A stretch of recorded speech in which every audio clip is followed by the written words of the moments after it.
Muito bem, então tranquilo, né, gente? Deu para entender aí, né, essas questões sobre Atos. É... Atos, assim, é um livro, então, rico, né, cheio de detalhes importantes, que vale a pena a gente trabalhar, né?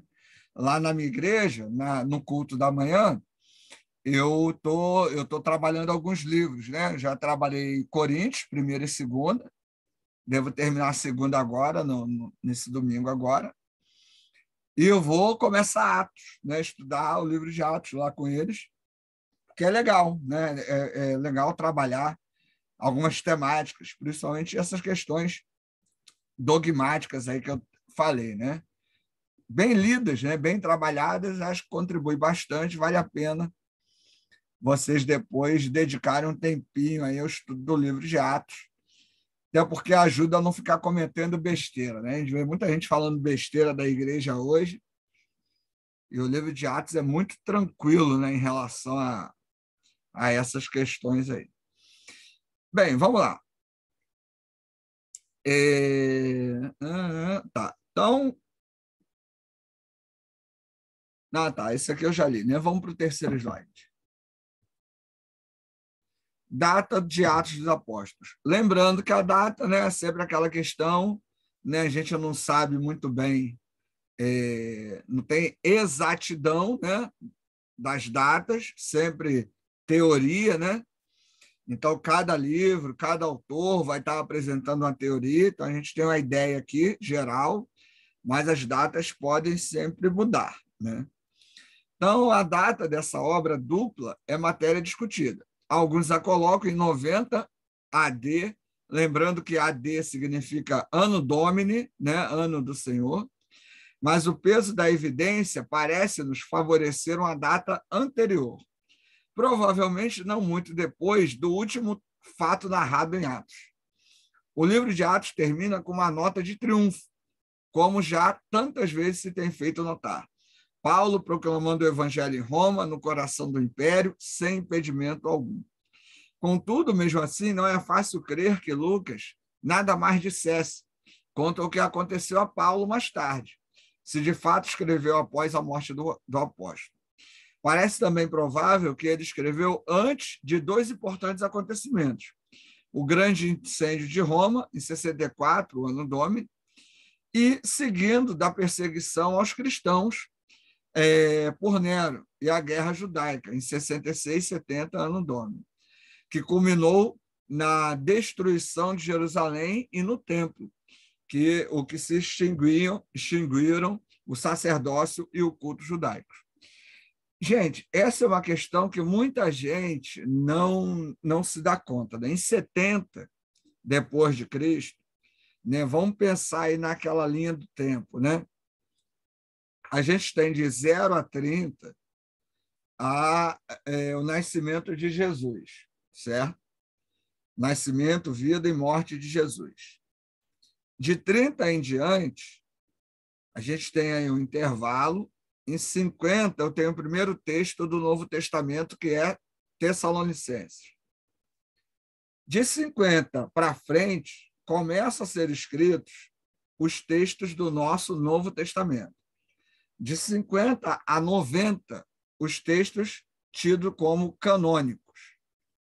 Então, nesse período, de 50 a 90, eu tenho a queda do templo. Então, no período de vida de Jesus, o templo ainda existe. Mas quando os evangelhos são escritos, o templo não existe mais. Então, quando eu estou lendo os evangelhos, eu estou lendo uma história anterior, uma visão de pessoas que estão olhando para trás, né? E o livro de Atos, ele também não está mencionando muito esses períodos. Então, alguns vão colocar a data entre 70 e 80. Então, o Evangelho e o livro de Atos seria escrito entre 70 e 80, assim como o Evangelho de Mateus também. Todos períodos muito longos, né? Muito depois aí dos eventos que realmente Jesus nasceu, viveu e morreu. Então, sempre que você lê os 4 evangelhos e o livro de Atos, lembre-se disso. eles estão falando de uma história passada, pretérita. Então, é alguém que está hoje olhando para trás e reinterpretando aqueles fatos. E, cara, a queda do templo em Jerusalém, ela acaba com o sacerdócio, né? Não tem mais sacerdote. Esse negócio do sacerdote fazer sacrifício acabou. E aí hoje você vê os manés aí, pastores, vestidos com roupas sacerdotais, né? Fazendo ritual judaico. Nem o judeu faz mais isso hoje. E aí os bobões vão lá, fazem isso, vai para a televisão, né? Aí você vê os cultos lá dos caras lá com 2.000, 3.000 pessoas. É mera ignorância, porque o cristianismo não tem mais isso. Né? E o cara carrega lá a bandeira de Israel, castiçal, coloca a réplica lá da arca. O cristianismo não tem nada a ver com o judaísmo em relação à religião. O cristianismo ele vem, né? Ele deriva do judaísmo, mas ele é uma religião totalmente diferente. Então, isso assim, a gente tem que entender isso. Né? E o início, né, do cristianismo, né, relatado aí no livro de Atos dos Apóstolos, é justamente essa caminhada, né, essa separação entre o judaísmo e o cristianismo, né? Aqueles que são do caminho. Né? Inicialmente, os cristãos são chamados aí aqueles que são do caminho, né, que é um caminho diferente do judaísmo. E hoje as pessoas ainda conseguem cometer os mesmos erros que eram cometidos lá no primeiro século, no segundo século, tentando trazer costume judaico. E você vê que muito bobo cai nessa. Né? E aí veste roupa de saco. Não tem nada mais ridículo do que vestir roupa de saco, né? Um cristão, um pastor. Outro dia eu vi aí num culto desse aí doido aí, que eu assisto essas doideiras todas, um pastor vestido de roupa de saco. Eu falei, cara, assim, sem palavras, né? Eu vi isso. A igreja dele lotada, cheia de gente, né? Na televisão, o cara ganhando dinheiro, enganando as pessoas desse jeito. Então, é o tipo de coisa que a gente que estuda teologia não pode, assim, participar, né? Porque não tem sentido, não tem nexo, é quase que, sei lá, uma enganação, né? Esse tipo de coisa. Então, o livro de Atos ele é desafiador porque ele está aí mostrando essa separação. Né? Cristianismo é uma religião, judaísmo é outra. O que o livro de Atos faz? Mostra como isso surge, como isso começa. É isso que a gente tem que ter em mente. É importante a gente conhecer o judaísmo, é importante a gente conhecer o Antigo Testamento, mas a gente não é judeu. Às vezes eu ouço gente falando assim, que eu sou fruto da promessa que foi feita para Abraão.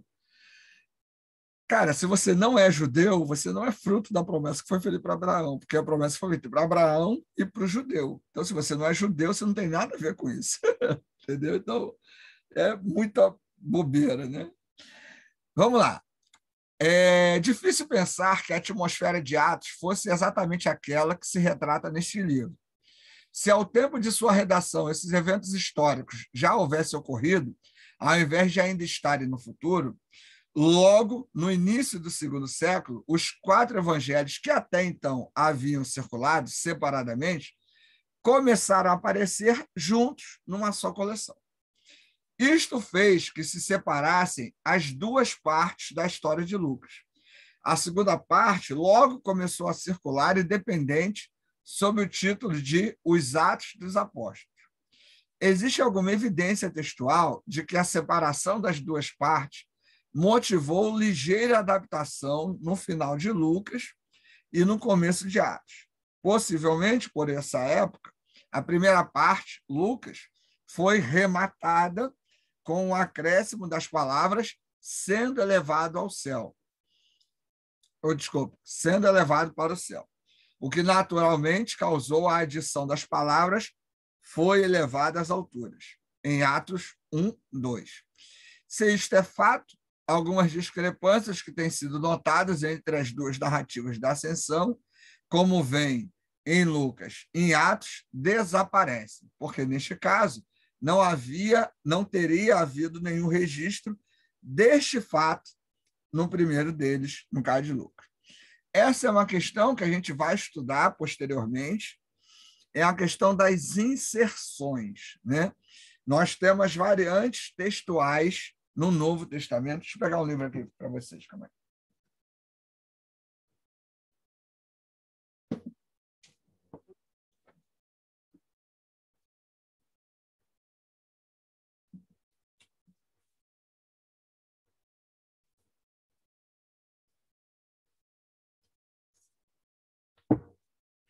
Esses dois livros aqui, deixa eu mostrar aqui.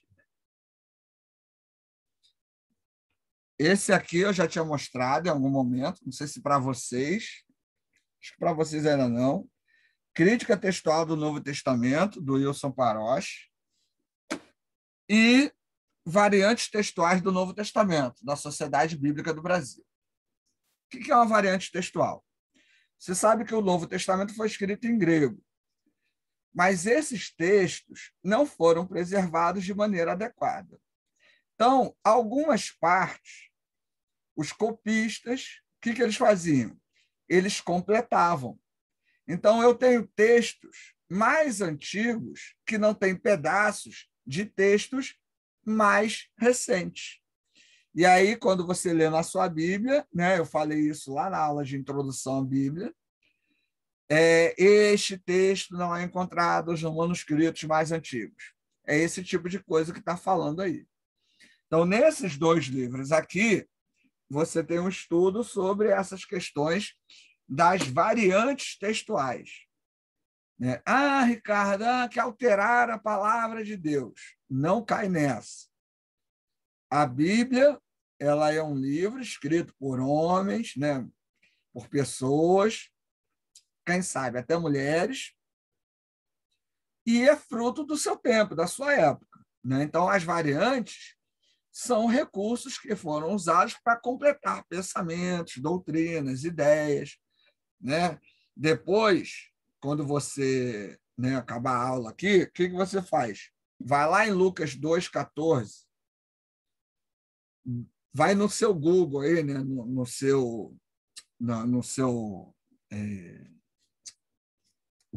site aí do Google, né, no seu browser aí, e coloca lá Lucas 2,14, na NVI, na Almeida, na João Ferreira, na TEB, né, na Revista e Corrigida. Pega pelo menos umas 6 versões. Você vai ver que dessas 6 versões vai ter diferenças em Lucas 2,14. Por quê? Porque esse texto ele é apresentado de várias maneiras em vários documentos em grego. Então, eu tenho várias variantes que são apresentadas no texto do Novo Testamento. Quando vocês estudarem grego, né, tem aqui o texto do Novo Testamento. Deixa eu me botar grande aqui.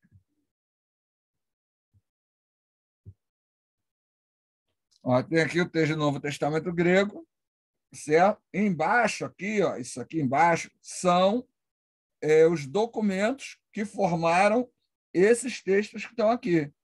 Então, alguns textos aqui vêm de vários documentos. Então, esses documentos são o que é chamado de variantes do texto grego do Novo Testamento. E a gente precisa estudar isso, né? A gente vai estudar isso até para entender essas diferenças, né, de finais.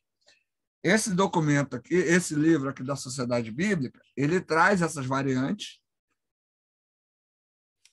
Ele vai trazendo a explicação em português, né, que é muito legal. Ele traz os versículos em grego, aí você tem que ler grego, mas dá para ler em português e ver também, né? Então, ele vai te ajudar nisso, entendeu? A entender essas variações, que são complementos, né, que os copistas iam fazendo. Lembre-se que o Novo Testamento não surgiu como texto sagrado, eram orientações a grupos específicos. E esses textos, né, foram escritos, foram sendo desenvolvidos ali para grupos específicos, e com a institucionalização da Igreja, no final do século IV, esses documentos foram canonizados. Só a partir desse período é que não se mexeu mais nesses textos e que se entendeu que eles eram palavra de Deus. E aí ninguém mexia mais. Você já discutimos isso, né? A Bíblia é a palavra de Deus, a Bíblia contém a palavra de Deus, ou é os dois, ou não é nenhum dos dois, né? Essa é a questão da inspiração. Mas você acha o que achar sobre a Bíblia, existem essas variantes, né? Então a gente precisa estudar e entendê-las legal. Essas variantes não é nada demais, não é nada assim que mudou a doutrina, né? Tem uma variante que diz que Jesus não é Deus. Não tem nada disso. São questões, né, pequenas que não envolvem grandes problemas doutrinários, mas que podem sim alterar algumas questões do dia a dia, da prática da fé e aí por diante, né? Eu acho que eu já falei uma que eu acho que é muito legal, né, que é Romanos 8:28, em que nas Bíblias a maioria traduz como todas as coisas contribuem para o bem daqueles que amam o Senhor, e eu tenho variantes desse texto em grego, em que eu posso ler, ao invés de todas as coisas contribuem para o bem daqueles que amam o Senhor, eu posso ler, em meio a todas as coisas, Deus traz à existência algo de bom. É uma perspectiva diferente, que é possível, pois a variante dá essa possibilidade, certo? Então, isso é legal, né? Você ter essa dinâmica. Ricardo, qual eu uso? Você pode usar qualquer uma das duas. Eu gosto de usar a segunda opção. Em meio a todas as coisas, Deus traz à existência algo de bom, né? Porque os dois têm relevância, né? Os dois têm entendimento, então é legal. Então, lembrando, variante está aí, existe, né?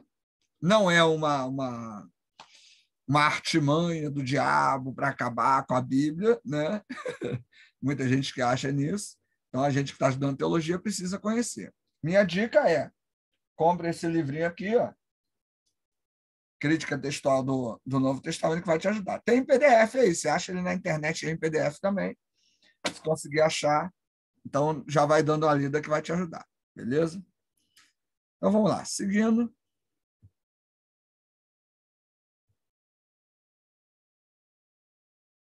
Vamos aí ao nosso penúltimo slide. As fontes do livro de Atos. Quais, então, foram as fontes de informação a que Lucas recorreu, ao traçar acuradamente o curso de todos os acontecimentos desde o princípio? Naturalmente, ele presenciou alguns fatos narrados em Atos. Isto ele indica, sutil, mas inequivocamente, né? Quando passa, de repente, da terceira pessoa para a primeira pessoa do plural. E aí tem as referências. 3 versículos que assinalam o começo do que chamamos seções do pronome nós. E como a maior parte da segunda metade de Atos fora mesmo as ditas seções, é dedicada à atividade de Paulo, o médico amado do apóstolo, teve muitas oportunidades de colher informações de primeira mão acerca dos supra-referidos acontecimentos. Teve possivelmente muitos outros informantes sobre os primeiros dias de vida da igreja, antes da conversão de Paulo, tanto quanto acerca de fatos narrados no seu evangelho. Sendo natural de Antioquia, devia ter entrado em contato com muitos que lhe puderam contar a respeito desses primórdios, como Barnabé e possivelmente Pedro. E teve oportunidades especiais de ampliar seus conhecimentos durante os 2 anos que Paulo esteve dentro de Cesareia. Esteve detido, né, em Cesareia. Aí vivia Filipe, o evangelista, com suas 4 filhas profetisas, mencionadas por escritores que vieram depois como informantes acerca de pessoas e fatos da nova igreja. Em Jerusalém, Lucas hospedou-se em casa de Manasson, né, um dos primeiros discípulos. Avistou-se com Tiago, irmão do Senhor, e alguns supõem que ele entrou em contato até com Maria, mãe de Jesus, dela ouvindo a história da natividade, por ele narrada no início do seu evangelho. Isso são teorias, tá certo? Suposições aí das possíveis fontes que ele vai colocar, ele mesmo diz, né? que depois de muitas pesquisas e tal, não sei o quê, né, resolveu escrever. Então, ele pesquisou bastante aí sobre essas fontes. A gente caminhar para o final, vamos dar uma olhadinha lá no início do texto de Atos, a gente tem uma ideia aí, né, de alguns versículos, né, de como entender a partir disso que a gente falou. Alguém quer perguntar alguma coisa?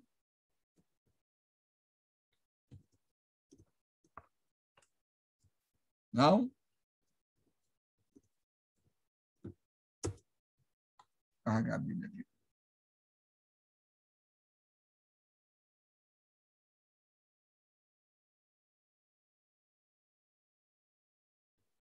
Vocês estão aí, eu estou dormindo. Está todo mundo calado.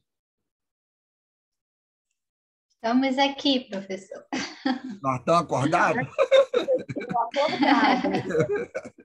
Forte. Pessoal, Qual abordagem que a gente responde? aí não tem abordagem. Então vamos lá. Aí tem Atos aí, ó, os primeiros versículos, mais uma vez ele falando, né? Para Teófilo, né? Então, ó, fiz o primeiro tratado, ó Teófilo, acerca de tudo que Jesus começou, não só a fazer, mas a ensinar. Aí ele está falando do Evangelho.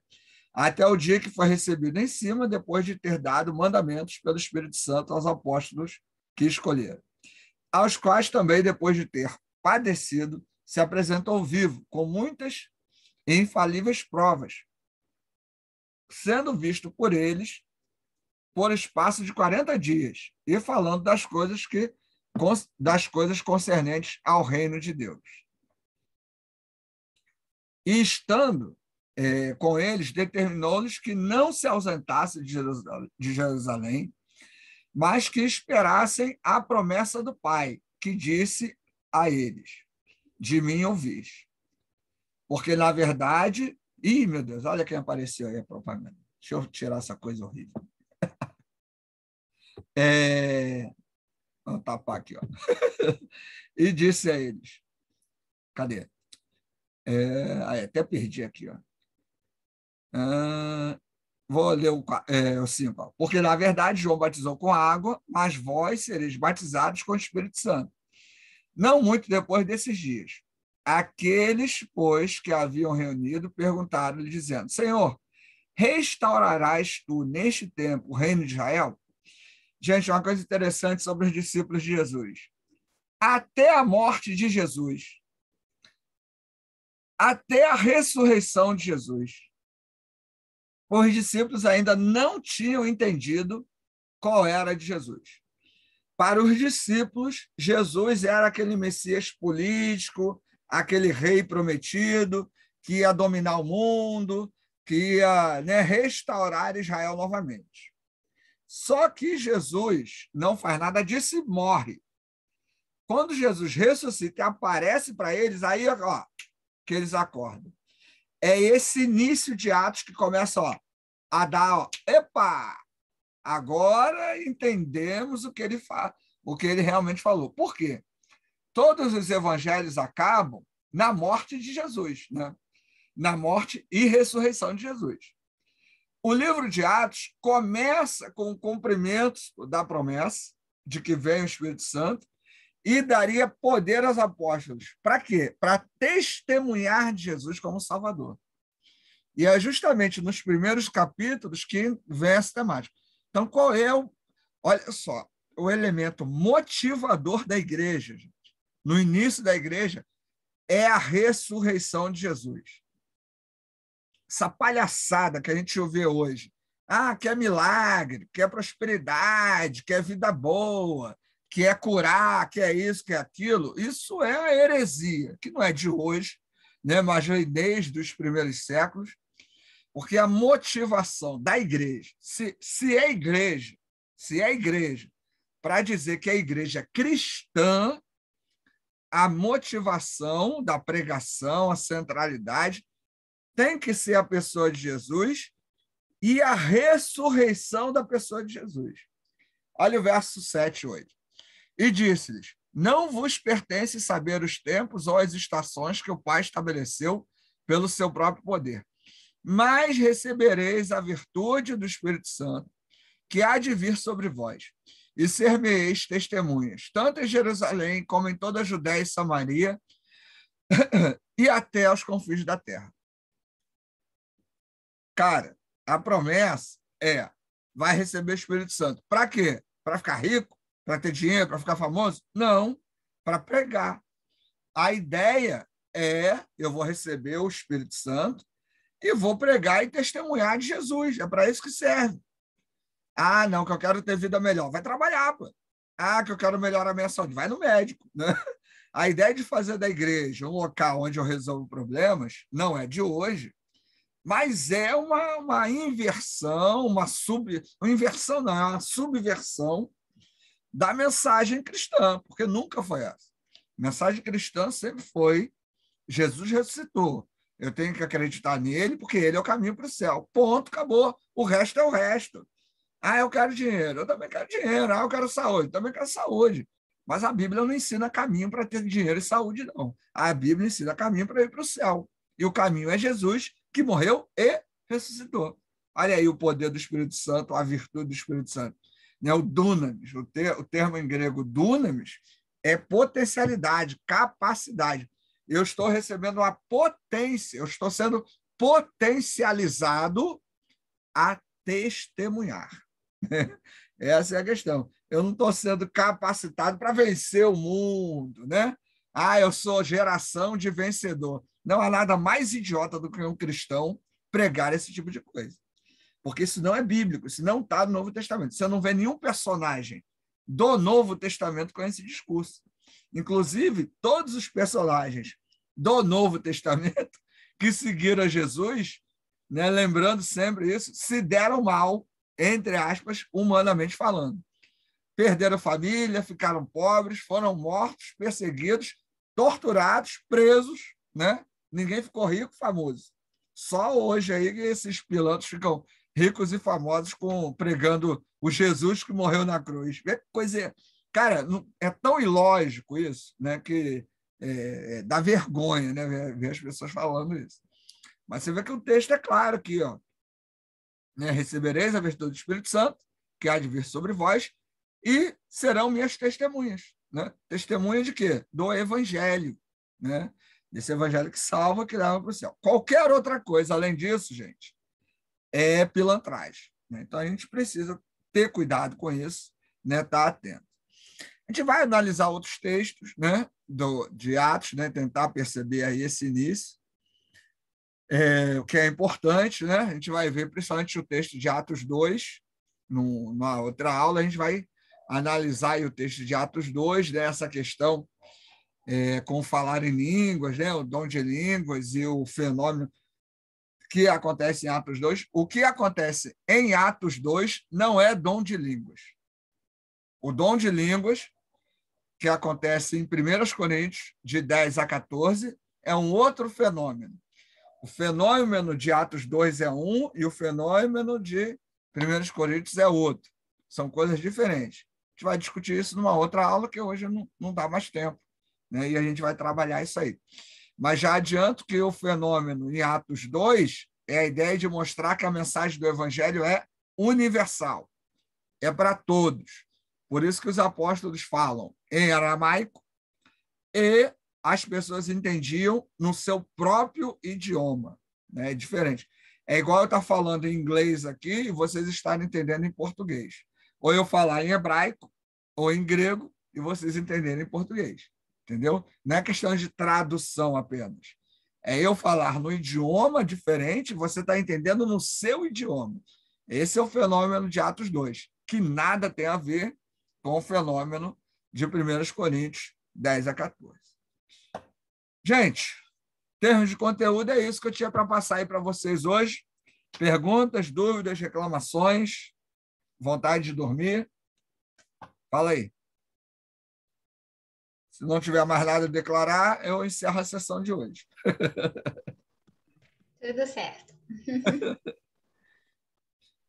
É muito boa a aula, professor. A gente fica assim ouvindo suas explicações. Não, Né? a dinâmica da aula online é diferente, né? Porque A gente tem o tempo da aula, né? A interação, ela como não tem um contato, né? Fica difícil, né? E eu não tenho problema de falar sozinho, não. Eu gosto de falar, eu falo para mim mesmo. Então é tranquilo, isso aí. Nossa, está falando para a gente. Mas é bom, né? Passar. E assim, eu sempre abro para pergunta, que às vezes tem uma dúvida ou outra, né? Então é bom passar. Mas eu também sei que é chato, né? Às vezes é cansativo, né? Trabalho e tudo, aquela coisa toda. Por isso que eu pergunto. Mas beleza, ninguém quer perguntar nada, então tá tranquilo. Então, ou entenderam tudo ou ninguém entendeu nada. Então, beleza.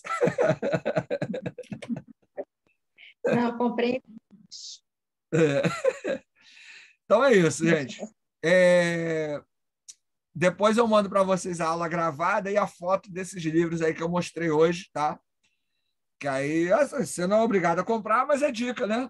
E aí, quem tiver aí com dinheiro sobrando, dá uma olhada lá na Loyola, tem muita coisa boa lá, né? Eu acho que vale a pena. Se não tiver com dinheiro sobrando, sei lá, eu fazia o seguinte: minha mãe antigamente ela me dava dinheiro, né, de presente, né? Velho gosta de dar dinheiro, né? Aí me dava lá 50, 100 reais, né?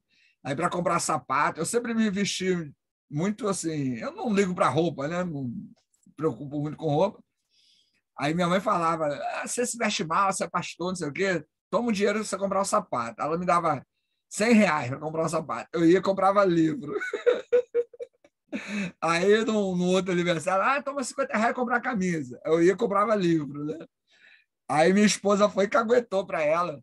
Olha, né? Minha mãe se chama Maria, né? Aí, dona Maria, seu filho não compra roupa, não, fica comprando livro e tal. Aí minha mãe passou a me dar roupa. Aí me quebrou. Eu sempre que tem dinheiro sobrando, eu compro livro, né? Eu acho mais interessante, mas aí vem de cada um, né? Mas é isso aí. Então, fechamos, Mas gente. agora, né, professor, na pandemia, né, a gente não pode ficar saindo muito. Exatamente. Então, olha só como eu estava certo, né? Agindo como um profeta, né, irmã? Eu estou aqui, ó, cheio de livro aqui em casa, né? Tá minha filha aqui olhando aqui, me recriminando aqui. Né? O meu armário está lá. Eu estava até falando com a minha esposa, eu tenho que realmente comprar algumas roupas, porque a maioria das minhas camisas é tudo camisa de super-herói. Aquelas camisas, né? Pantera Negra, Star Wars, né? E não dá para ir para a igreja, para o culto com roupa assim, né?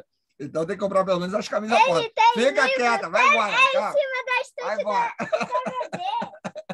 Ariel! Aí eu realmente vou, de vez em quando, tem que dar uma renovada, né? Mas eu prefiro o livro. Ajuda, né? Se eu comprasse roupa, ia ficar tudo encalhado aí. Engordei, ia perder um monte de roupa, entendeu? Exatamente, ainda Não é? tem isso, É né? isso aí. Esse Tem detalhe razão. aí.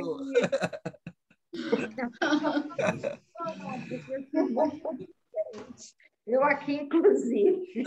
Então, é o problema, né? É,